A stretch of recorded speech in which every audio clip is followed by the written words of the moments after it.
ঘোষণার পক্ষে হ্যাঁ, এক সাপ মারলে 50,000 টাকা দিচ্ছে। আর তো বসতে হবে না, কাজে লেগে পড়ি, সাপই আগে খুঁজি। সাপ মারলে 50,000 টাকা পাচ্ছি বারে, কয় কি বারে, এই যে এটি সাপ পাওয়া যাবে। শালা এক সাপ মারলে 50,000 টাকা পাওয়া যাচ্ছে রে, সাপটাকে মারি আগে। কি অফার দিচ্ছে রে সরকার রে, হ্যাঁ রে, হ্যাঁ এটাই হবি। এক সাপ মারলে 50,000 টাকা পাচ্ছি।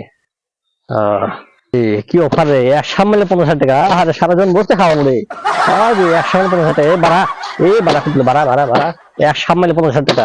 কি সরকার অফার দিচ্ছে রে, আরে কি অফার রে, এক সাপ মারলে 50,000 টাকা। রাসেল ভাই কুদ রে, রাসেল ভাই বারা খুঁজমু, আজকে খুঁজমুই, যে করে হয়ে আসছে খুঁজমু এক। গেল কোনটি, হ্যাঁ কি এই বন জঙ্গলের মধ্যে এটা কি করছো? কোন জন্য টাকা খুঁজছি, টাকা কি করছো? 50,000 টাকা, 50,000 টাকা। কিসের 50,000 টাকা? কিসের 50,000 টাকা শুনিস নি? রাসেল ভাই বা সাপ মারলে 50,000 টাকা দিচ্ছে সরকার থেকে। কোনটি শুনতে সেটা? দেখ দেখ, ঢুকে দেখ, নেটে ঢুকে দেখ, সরকার তাই করছে। আরে পাগলা, এলে ভুল খবর। আর ভুল খবর? টেকাই দেয়, সেটা তো সাপ ধরে আসা লাগবে। হ্যাঁ আয়, সাথে তুই আয়, একটা সাপ দুজন না 50,000 টাকা 50,000 টাকা ভাগ নেবো নি। আমার এত টাকা লোভ নাই। আর শোন, ওই সাপ যে ফসফেট যে কামড় মারে এই জঙ্গলের মাঝে, তুই কালকে কাউকে তুই খুঁজে পাবো না, তুই তো এটি মরে পড়ে থাকবো। অধীর সরা সাপ কাম মারে, লাগে দেখছে না, পিঠে মার ফেললাম। 50,000 টাকা লাগবে, আয়। সাপ ধরে মরে চলবো। হ্যাঁ আয়, দেখিস সাপ মারবে না, তুই যেন মরিস না। হ্যাঁ দেখা যাবি।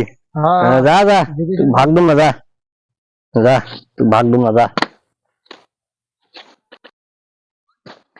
এবার সাপ মারবো, এবার সাপ মারবো এবার। হ্যাঁ, কামড়ছে রে, কি কামড়, সাপ কাম মারছে রে, সাপ কাম মারছে। ভাই আমার বাসা রে ভাই, আসবো ভাই, তুই উঠ গেলে রে, বাসা ভাই, ভাই বাসা, আমার টাকা লাগবে ভাই, বাসা ভাই, আমার টাকা লাগবে ভাই, বাসা আমার বাসা ভাই, বাসা রে ভাই, তুই গেলে রে, উঠ গেলি তুই, বাসা। সামান্য 50,000 টাকার মায়ে পড়ে নিজের সুন্দর গোছালো জীবনটা শেষ করে দিয়েন না। 50,000 টাকা যা আপনি সঠিক পথে ইনকাম করুন, দেখবেন আপনি ভালো থাকবেন, আপনার পরিবার ভালো থাকবে।